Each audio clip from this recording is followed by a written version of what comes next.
La phase 2 du programme qualité UEMOA, qui est la composante UEMOA du programme qualité de l'Afrique de l'Ouest mise en œuvre au Togo depuis novembre 2007, tire vers sa fin. Le programme qualité de l'Afrique de l'Ouest couvre les 8 États membres de l'UEMOA avec un financement de l'Union européenne exécuté par l'Organisation des Nations Unies pour le développement industriel ONUDI. Objectif global, amélioration de la participation des États bénéficiaires au commerce international grâce au renforcement de la compétitivité des entreprises et à l'harmonisation des dispositions relatives aux obstacles techniques au commerce et aux mesures sanitaires et phytosanitaires. Il y a un certain nombre d'éléments qui justifient la mise en œuvre de ce programme.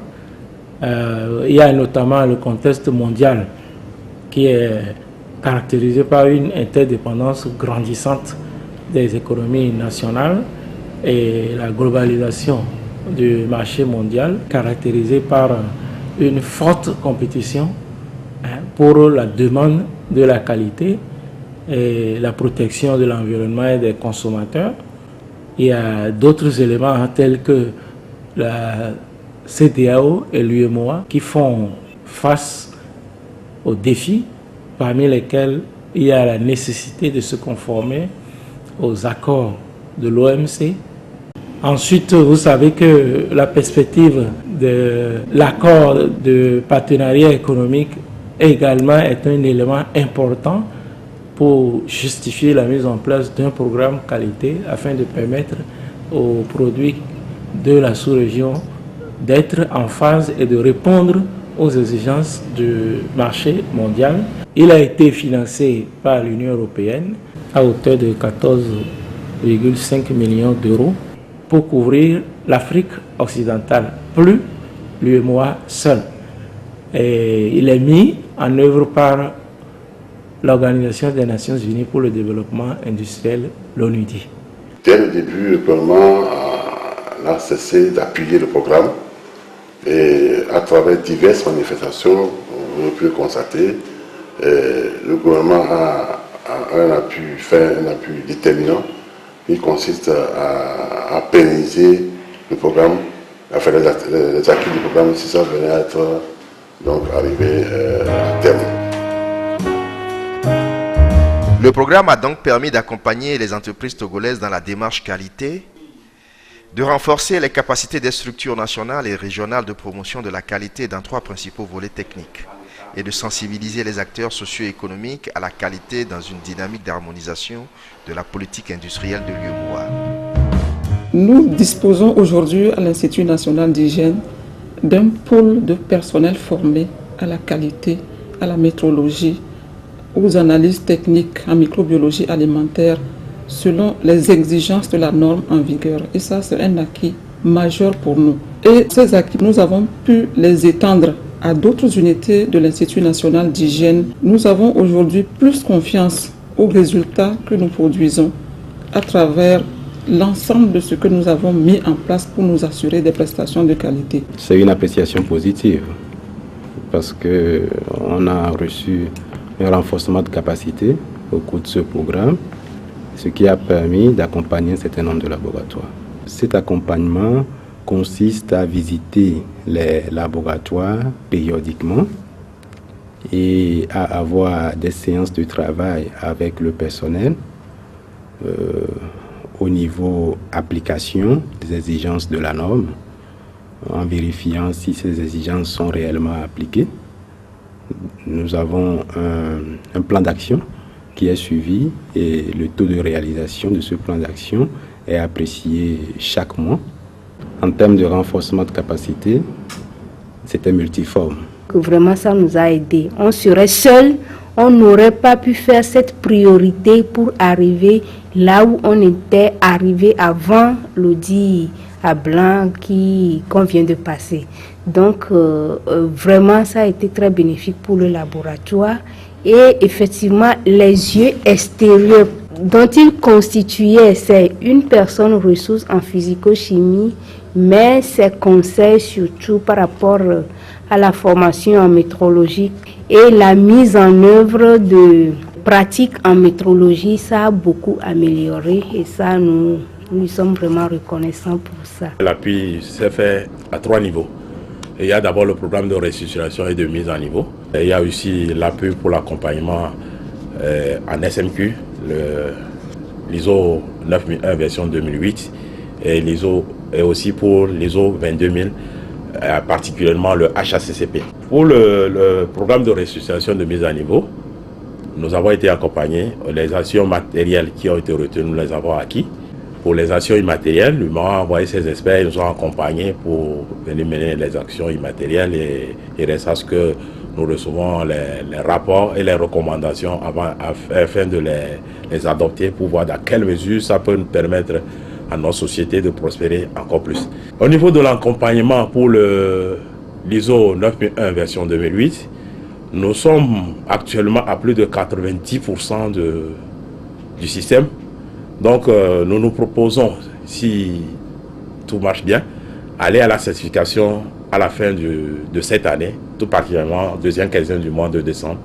Donc dans l'ensemble, je pense que l'accompagnement de l'UMOA a été une bonne chose.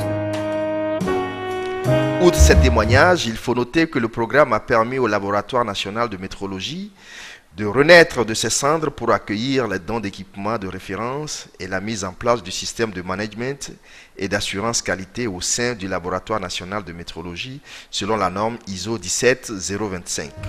Au cours de cette phase 2, il a été question de poursuivre l'appui des formations, l'appui en matière de formation.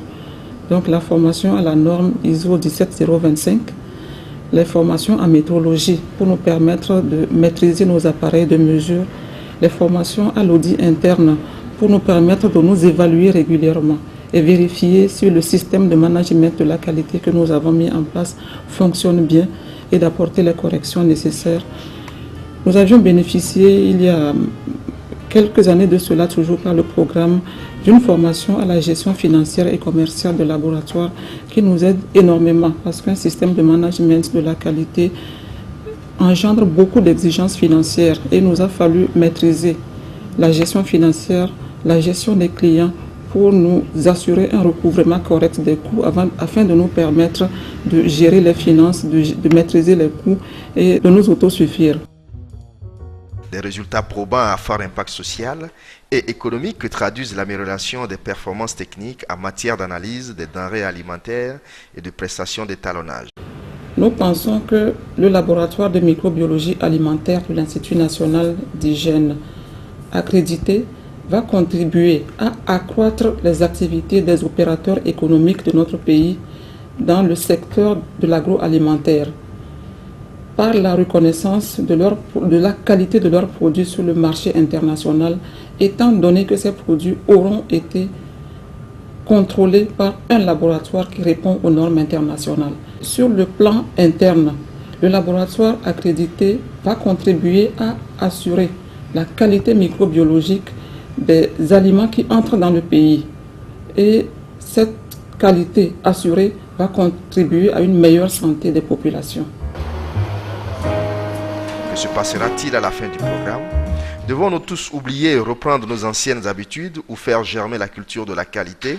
Le programme est arrivé en tant qu'un phare pour éclairer les décideurs, ou tout au moins pour servir de locomotive. Et il serait vraiment dommage qu'après le programme, les activités de la qualité conduite par le programme s'arrête. C'est pour ça que ce programme qualité qui répond à ce besoin de favoriser le commerce en s'adressant à la qualité, donc aux barrières techniques, aux barrières sanitaires et phytosanitaires, est essentiel si on veut promouvoir le commerce dans la région de l'UMOA et la région d'Afrique de l'Ouest dans son ensemble. Donc on attache beaucoup d'importance dans ce programme. Alors, sur le plan pratique, naturellement, le programme arrive à sa fin.